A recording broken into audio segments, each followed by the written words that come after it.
beberapa resepnya bahagia. Karena nopo biasane wong duwite akeh maka gak bahagia. Biasane wong mamane pengen bojo sing ayu, duwe bojo ayu gak bahagia. Biasane pengen duwe mobil maka gak bahagia. Biasane pengen duwe motor sing apik, duwe motor apik gak bahagia. Nah ini ternyata resepnya kebahagiaan bukanlah sesuatu yang tercapai apa yang kita inginkan. Itu bukan kebahagiaan. Tapi menurut Syekh Sholeh Al-Syekh di dalam kitab Kutubul Mimbari As-Sa'adah, bagaimana kuncinya bahagia itu? Bagaimana agar kita itu mendapatkan kebahagiaan? Pokok kebahagiaan itu apa tuh? Pokok intinya kebahagiaan itu apa tuh? Anna usulah sa'adah ayyajma'al mar'u fi hayatihi salah satu asya'a. Yuhaqqiquha jami'an wa yujahidu nafsahu fi tahqiqiha. Pokok kebahagiaan adalah ketika seseorang itu dapat mengumpulkan 3 perkara, yang kemudian 3 perkara tersebut untuk melawan hawa nafsu dalam dirinya.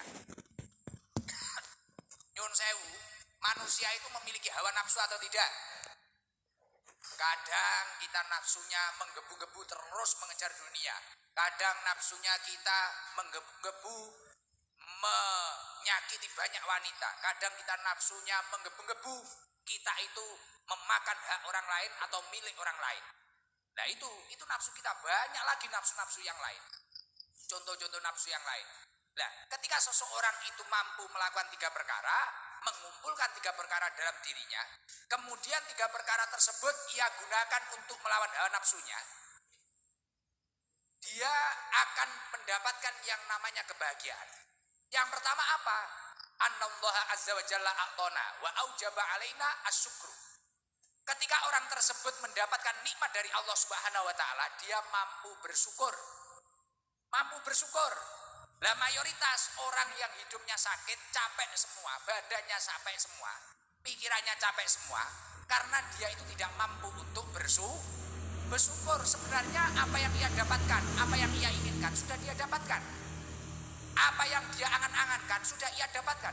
Tapi kenapa tidak bahagia? Karena dia tidak pandai mensyukuri nikmat.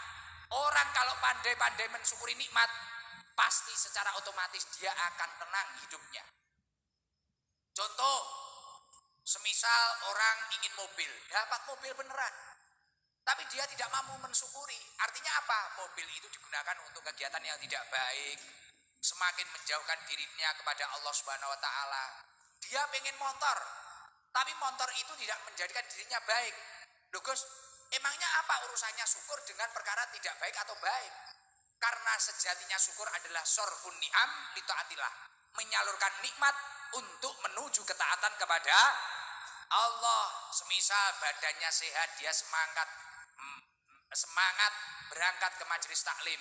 Tubuhnya sehat, badannya sehat, dia semangat membaca sholawat. Hidupnya cukup, hartanya semangat ia gunakan untuk kebaikan. Dia memiliki rumah, dia gunakan untuk kebaikan. Nah ini syukur. Tapi ketika dia itu tidak mampu bersyukur, hartanya semakin menjauhkan dirinya kepada Allah. Kesehatannya semakin menjauhkan dirinya kepada Allah. Na'udzubillah min dalik. Artinya dia tidak akan bahagia. Dan hidupnya hanya akan pusing karena angan-angan masa depannya. Karena apa? Hasil survei membuktikan banyaknya orang yang pusing, banyaknya orang yang arah hidupnya tidak jelas karena terlalu besar angan-angannya dan dipusingkan oleh angan-angan masa depannya. Padahal semua langkah kita sudah ditakdir oleh produser terbaik, yakni Allah Subhanahu wa ta'ala. Mulakno belajar syukur, piye carane syukur? Awake diajak ning perkara api. Yang nomor 2 apa? Wabtalana wa aujaba alaina as-sabru tujahul balwa. Ketika panjenengan mendapatkan ujian, mungkin kayak Bu Umi tadi, kondisi di Berau, kondisi di Kalimantan, jauh dari rumah, ada info ibunya sakit. Sabarlah dan jangan sampai kita itu lari ke dalam kemaksiatan. Ada kabar di tengah-tengah kita berjuang, anak kita sedang sakit. Sabarlah. Jangan sampai kita memutuskan dengan hal-hal yang tidak baik dalam diri kita. Mungkin bisnis kita lagi tidak baik-baik saja. Sabarlah, jangan sampai menghalalkan segala cara ketika panjenengan seperti itu, insya Allah kamu akan menjadi orang yang bahagia. Dan sejalan apa yang didahulukan Rasulullah Shallallahu Alaihi Wasallam, idza ahabballahu abdan ibtalahu. Ketika Allah mencintai hambanya, Allah malah menurunkan cobaan atau ujian di dalam hidupnya. Jadi kok ada orang hidupnya tidak pernah diuji, ini malah kemungkinan dia itu jauh dari Allah. Tapi kok orang itu ketika juga diuji, mungkin diuji apanya. Nah ini berarti dia itu malah dicintai oleh Allah. Fa in sobaro, dan ketika seseorang itu mampu bersabar, istabahu, maka Allah akan memuliakan orang tersebut.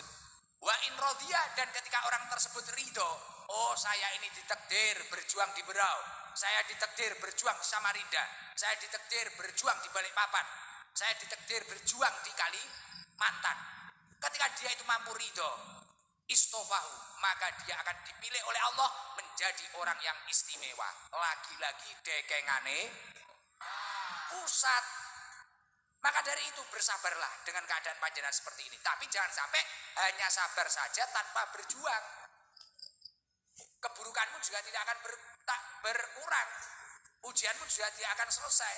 Dan yang nomor 3, apa resep kebahagiaan? Wa hasula minna dzunubun wa khotoya wa aujaba alaina al istighfar. Ketika panjenengan memang sadar adalah pencetak dosa, ketika panjenengan memang sadar ketika panjenengan itu ahli maksiat, istiqomalah untuk memohon ampunan kepada Allah Subhanahu wa ta'ala. Insya Allah ketika panjenengan istiqomah memohon ampunan kepada Allah Subhanahu wa ta'ala, Allah akan selalu memantau hidup panjenengan dan hidup panjenengan akan baik-baik saja.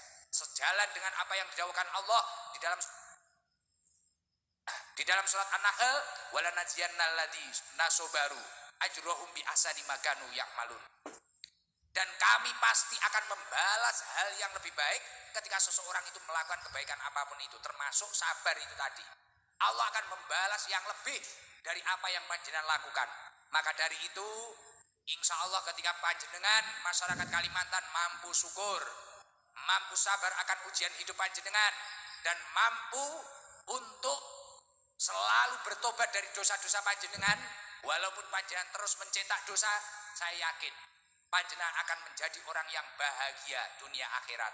Amin Allahumma amin. Allahumma sholli ala Muhammad. Ayo semangat, baik yang di atas maupun yang di bawah, ketika nanti